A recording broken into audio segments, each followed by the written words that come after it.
nama saya Sepanya Bersembiring. Saya dari kelas 14. Di sini saya akan menceritakan ulang film yang berjudulkan Budi Pekerti. Film ini berawal dari Bu Prani yang memiliki masalah, yaitu tidak bisa membayar tebusan obat suami. Pada saat Bu Prani ke rumah sakit, dia bertemu dengan mantan muridnya yang bernama Gora, yang mengalami penyakit depresi. Pada saat dia pulang dan sampai di rumah, dia sudah menemukan si pemilik rumah untuk menagih uang kontrakannya. Karena mengetahui hal tersebut, sang suami yang bernama Didit merasa bersalah karena tidak bisa membantu Bu Prani mencari solusi masalahnya. Bu Prani mencoba untuk menenangkan dan memberikan penjelasan kepada Pak Didit. Dia juga menawarkan kepada Pak Didit kue putu yang ingin dibelinya di tempat Bu Rahayu. Bu Prani memiliki dua anak yang bernama Tita dan Muklas. Bu Prani meminta kepada salah satu anaknya untuk dibelikan kue putu untuk si bapak. Tapi sayangnya kedua anaknya tidak ada yang membantu karena sibuk dengan urusannya sendiri. Karena kedua anaknya tidak ada yang bersedia, akhirnya dia membeli sendiri. Pada saat Bu Prani mengantri, dia melihat seorang pengunjung menitipkan kue putunya kepada pengunjung lain. Melihat hal tersebut, Bu Prani pun menegur hal yang dilakukan oleh si bapak. Pada saat Bu Prani menegurnya, si bapak mengaku bahwa dia adalah saudara dari salah satu pengunjung tersebut. Akhirnya Bu Prani terlibat perselisihan antara pelanggan tersebut. Tanpa disangka, perselisihan tersebut direkam dan diunggah di sosial media. Keesokannya, Bu Prani terburu-buru ke sekolah karena seorang pengawas ke sekolah akan datang. Pada saat berjalan dengan pengawas, Bu Prani melihat seorang guru yang mengajar melalui Zoom. Dan dia melihat anak-anak yang diajar oleh guru tersebut dan menyapa muridnya. Pada saat menyapa muridnya, ada salah satu yang tidak menjawab dan akhirnya dia memberikan refleksi kepada muridnya, yaitu menuliskan nama-nama temannya dengan menggunakan kode Morse. Karena hukuman yang diberikan oleh Bu Prani, murid tersebut berkata-kata kotor dan Bu Prani bertanya mengapa dia berkata hal tersebut. Dan muridnya menjawab Bu Prani sendiri pernah berkata-kata yang tidak seharusnya diucapkan. Karena heran, Bu Prani bertanya apa yang dimaksud oleh muridnya itu. Dan muridnya menunjukkan video dengan share screen yang telah viral. Ternyata video yang telah viral tersebut sudah diketahui anaknya. Dan anaknya Muklas mengajak dia ke salon untuk merubah penampilan Bu Prani. Tetapi Bu Prani tidak mau. Ternyata video Bu Prani yang telah viral banyak mendapatkan komentar dari netizen dan meminta penjelasan atas video yang telah viral tersebut. Setelah beberapa saat makan malam bersama anaknya, Bu Prani kembali mengajar anaknya yang bernama Boni. Ternyata Boni tersebut memiliki masalah kerinduan terhadap sekolah, karena pada saat itu adalah masa pandemi, yang dimana sekolah tatap muka ditiadakan dan dilakukan daring, dan Bu Prani memberikan solusi dengan mengirimkan pengharum perpustakaan, dikarenakan murid tersebut sangat menyukai perpustakaan. Di lain sisi, anaknya Muklas kembali dengan kesibukannya membuat video untuk diunggah di sosial medianya. Keesokannya harinya, Bu Prani berpresentasi di depan para guru dan pengawas. Pada saat presentasi, guru yang mendengarkan telah melihat video yang telah viral. Pengawas memberikan pertanyaan mengapa Bu Prani mengumpat dan bertanya apakah Bu Prani pernah pergi ke psikolog. Karena kesal, Bu Prani akhirnya pergi dan mencari tahu di internet arti kata yang telah diucapkannya. Pada saat melihat arti kata tersebut, Bu Prani sekilas melihat videonya yang telah viral itu. Setelah melihat videonya, Bu Prani pergi ke latihan lompat tali dan mendengarkan lagu yang berkata Asui yang telah diedit netizen dan diputar di tempat latihan, yang membuat Bu Prani merasa tidak nyaman. Akhirnya Bu Prani pulang dan meminta tolong anaknya Tita untuk membantu dia membuat video klarifikasi mengenai videonya yang telah viral.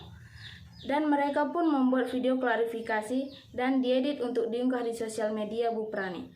Melihat video klarifikasi Bu Prani yang telah diunggah mendapatkan komentar positif, membuat anaknya Tita dan Bu Prani senang. Tapi sayangnya, Muklas anaknya Bu Prani tidak senang karena akhirnya netizen mengetahui bahwa Muklas adalah anaknya Bu Prani. Karena merasa bersalah, Muklas mengajak ibunya untuk membuat video klarifikasi kepada netizen untuk menjelaskan bahwa Bu Prani adalah ibunya sendiri. Ternyata pelanggan yang berselisih dengan Bu Prani membuat video klarifikasi yang mencari pembelaan. Mengenai video klarifikasi dari Bu Prani menyalahkan dia. Video klarifikasi dari pelanggan diputar pada saat rapat berlangsung dan dilihat oleh para pengawas dan kepala sekolah. Kepala sekolah meminta Bu Prani agar meminta maaf kepada pelanggan itu karena telah menyalahkannya. Kepala sekolah meminta agar Bu Prani melakukannya dengan tujuan agar nama sekolah tidak buruk karena masalah Bu Prani. Di tengah-tengah permasalahan Bu Prani, Bu Rahayu yang menjual kue putu tiba-tiba berhenti berjualan dan tidak diketahui alasannya. Karena ingin mengetahui alasan Bu Rahayu berhenti berjualan, Tita dan Bu Prani mendatangi rumah Bu Rahayu untuk melihat keadaan Bu Rahayu dan bertanya kepada Bu Rahayu alasan dia berhenti berjualan kue putu. Bu Rahayu memberikan penjelasan dan direkam oleh Tita yang akan diupload di sosial media untuk memberikan penjelasan kepada netizen tentang keadaan Bu Rahayu. Pada saat itu, tetapi sebelumnya Tita sudah meminta izin kepada Bu Rahayu supaya videonya diupload di sosial media. Setelah pulang dari rumah Bu Rahayu, Muklas mengajak Bu Prani untuk pergi ke suatu tempat. Dan tanpa diketahui Bu Prani, ternyata Muklas mengundang alumni atau mantan murid dari Bu Prani agar membantu menyelesaikan masalahnya Bu Prani. Para alumni sekolahnya Bu Prani membuat video yang menceritakan jasa-jasa dari Bu Prani. Karena video dari para mantan murid Bu Prani yang telah ditonton oleh banyak orang membuat keadaan membaik dan keadaan dari keluarga Bu Prani semakin membaik. Pada saat keadaan Bu Prani membaik, muncul lagi masalah yang dimana salah satu video dari mantan murid Bu Prani menceritakan tentang refleksi gali kubur yang diberikan Bu Prani kepadanya karena dia sering berantem. Karena video itu banyak komentar dari netizen yang ingin agar Bu Prani berhenti mengajar. Karena refleksi yang diberikan Bu Prani kepada Gora membuat Gora harus konseling kepada dokter tentang masalah mentalnya. Bu Prani mencari tahu tentang Gora dan ingin menemuinya supaya Gora menceritakan kepadanya apa yang sebenarnya terjadi kepadanya sehingga membuat dia harus sering konseling ke dokter. Di lain sisi, suaminya Bu Prani menghilang dan tidak diketahui keberadaannya, yang membuat Bu Prani, Tita, dan Muklas panik dan hampir menyerah dengan masalahnya. Karena video Bu Prani yang kembali viral membuat munculnya ketakutan dari sang anak. Dan Muklas meminta kepada Bu Prani agar meminta maaf kepada seluruh netizen, orang tua, dan para murid atas refleksi yang telah diberikan kepada Gora. Tetapi Bu Prani meminta kepada Muklas agar videonya diunggah besok dan mencari bapaknya pada malam itu juga. Keesokan paginya tiba-tiba ada yang mengetuk jendela dan Bu Prani melihat siapa yang datang. Ternyata yang datang adalah suaminya. Dan suaminya pun mengajak dia untuk pergi ke suatu tempat bersama Bu Tunggul, Tita, Muklas untuk menemui Gora. Akhirnya Bu Prani bertemu dengan Gora. Gora mengajak Bu Prani ke kuburan untuk menunjukkan hasil galian dari Gora selama dia berefleksi. Bu Prani pun menjadi sedih melihat keadaan Gora sekarang.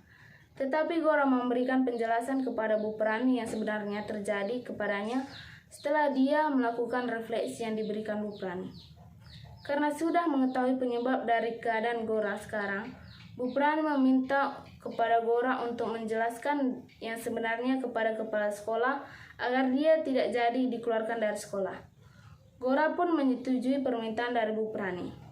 Keesokannya, Bu Prani mengajak Gora ke sekolah untuk menjelaskan yang sebenarnya terjadi kepadanya. Alhasil, pada saat Gora memberikan penjelasan, dia pun direkam dan membuat Gora menjadi diam sejenak karena dia tidak ingin dihujat oleh netizen karena keadaan yang sekarang ini terjadi. Gora meminta waktu sebentar untuk pergi ke toilet karena kepala sekolah dan Bu Prani merasa bahwa Gora kelamaan di toilet. Akhirnya pun Bu Prani mendatangi Gora ke toilet. Di toilet, Gora memberitahu Bu Prani sebenarnya dia sering konseling ke rumah sakit karena dia merasa aneh dengan kebiasaan yang menyukai kuburan. Setelah berbicara banyak dengan Gora pun memberitahu Bu Prani yang sebenarnya membuat Bu Prani sedih karena Gora meminta agar Bu Prani tidak memberi tahu siapapun hal tersebut. Akhirnya pun Bu Prani membuat keputusan untuk keluar dari sekolah itu dan pindah rumah. Dari film Budi Pekerti memberikan pesan moral yang penting tentang dampak negatif media sosial dan sesuai dengan fenomena di berbagai kejadian masa kini. Film ini menegaskan bahwa media sosial menjadi alat yang mempunyai kekuatan untuk mendukung hal baik maupun hal buruk. Sekian video dari saya. Jika ada kesalahan kata, saya mohon maaf. Sekian dan terima kasih. Salam Ima Godi.